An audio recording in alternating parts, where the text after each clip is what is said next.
नमस्कार, मेरा नाम रंजन यादव, मेरे इस यूट्यूब मंच पे आपका स्वागत है। आज हम चर्चा करेंगे चुनावी बॉन्ड को लेकर के सुप्रीम कोर्ट में जो चर्चाएँ चल रही है, हियरिंग चल रही है, उस पे सुप्रीम कोर्ट का जजमेंट क्या आया है, उसकी जो स्टेटमेंट है, उसका जो रिकमेंडेशन है, उन्होंने क्या कहा है और सरकार के तरफ से जो तुषार मेहता हैं, सॉलिसिटर जनरल, उनका क्या कहना है और एक जो याचिकाकर्ता होते हैं, उनका क्या कहना है।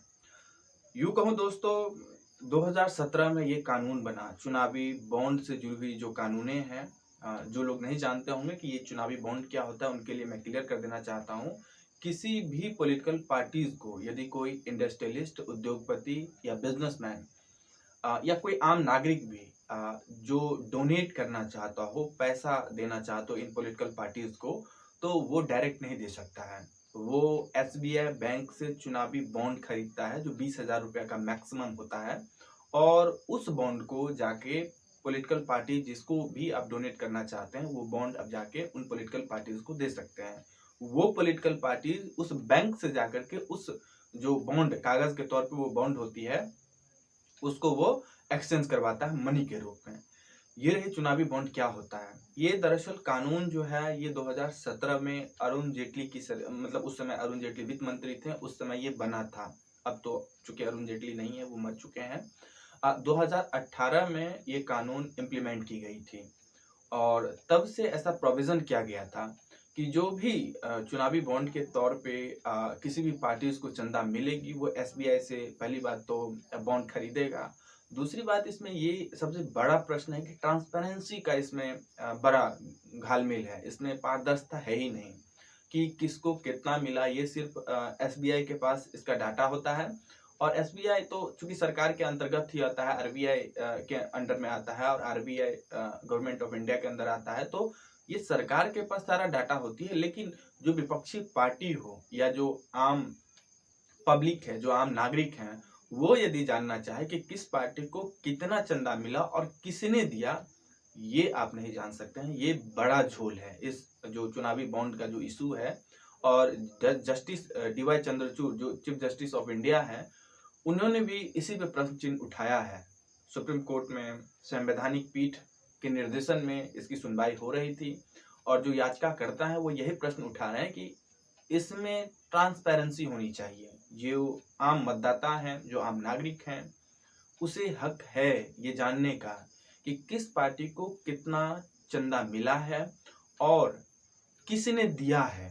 ये सबसे बड़ा प्रश्न उठता है आज के समय में। उसकी वजह एक जो साफ तौर पे दिखती है कि मैक्सिमम जो चुनावी बॉन्ड के माध्यम से चंदा मिलता है, डोनेशन मिलती है, वो सरकार के पास ज्यादा चला जाता है। मतलब आप कह सकते हैं कि 90% के अप्रॉक्स जो है, 90% के लगभग जो चुनावी बॉन्ड के माध्यम से चंदा मिलता है इंडस्ट्रियलिस्ट, कॉरपोरेट घरानों से या उद्योगपति, बिजनेसमैन जो या आम नागरिक भी, आप चाहें, हम चाहें, जो भी चाहें, किसी भी पॉलिटिकल पार्टीज को चंदा देना चाहते हैं, तो ये चंदा जो है 90% तक करीब करीब बीजेपी के पास चली जाती है और बाकी कांग्रेस समेत जितने भी विपक्षी दल हैं, जो मतलब क्षेत्रीय दल है, रीजनल पार्टीज हैं, स्टेट पार्टीज हैं या नेशनल पार्टीज भी हैं। आम आदमी पार्टी तो नेशनल पार्टीज है, चाहे बीएसपी हो, टीएमसी हो। अब तो खैर टीएमसी नेशनल पार्टीज नहीं है, लेकिन खैर जो भी पार्टीज हैं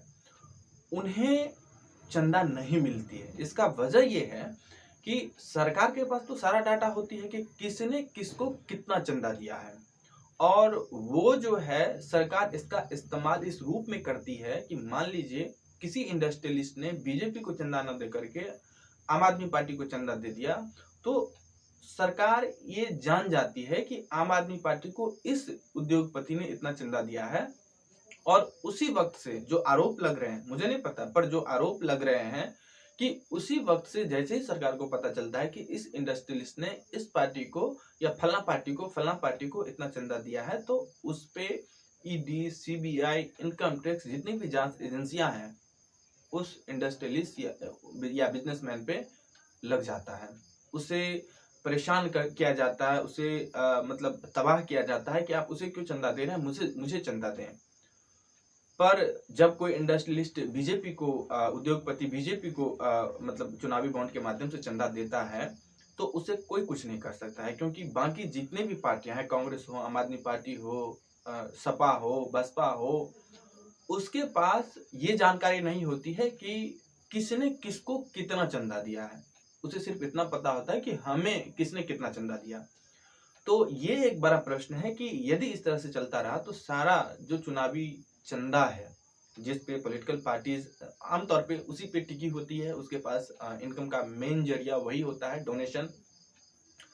तो प्रश्न उठता है कि बीजेपी तो मतलब सबसे अमीर पार्टी बनी रहेगी, लेकिन बाकी और जो विपक्षी पार्टियां हैं उसके पास बिल्कुल भी पैसा नहीं होगा, बिल्कुल भी चंदा नहीं होगा, वो सरवाइव कैसे कर पाएगा।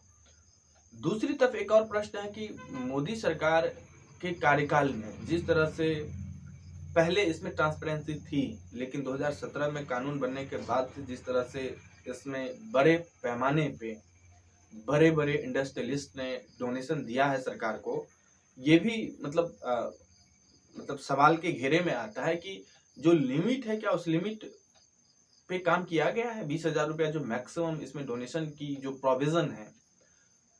और एक चीज और ये भी इसमें कहा गया है कि कोई यदि बिजनेसमैन या कोई इंडस्ट्रियलिस्ट डोनेट करता है तो उसके बिजनेस का इतना प्रॉफिट होना चाहिए तभी वो डोनेट कर सकता है। मतलब उसमें एक लिमिट लगा हुआ है कि यदि 10% या 5% आपका जो बिजनेस है उसका प्रॉफिट है तो आप उसका 1% डोनेट कर सकते हैं।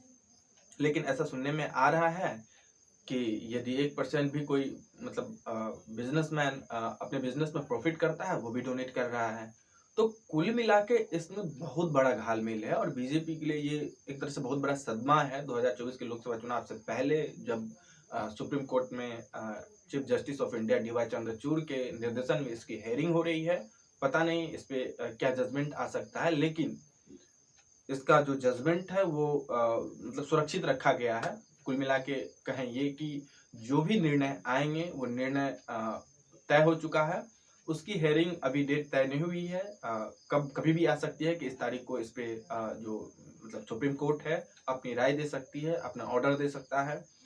तो देखना होगा। हालांकि एक चीज है, यदि भारत में लोकतंत्र को जिंदा रखना है तो ये बहुत बड़ा मतलब फॉल्ट है डेमोक्रेसी के लिए कि सारा चंदा किसी एक ही पार्टी को जा रहा है और बाकी किसी भी पार्टी को यदि चंदा मिल रहा है तो चूंकि सरकार के पास इसकी जानकारी होती है, इस आधार पे सरकार उस व्यक्ति विशेष को या कंपनी को टॉर्चर करती है कि आप उसे चंदा क्यों दे रहे हैं, हमें क्यों नहीं दे रहे हैं।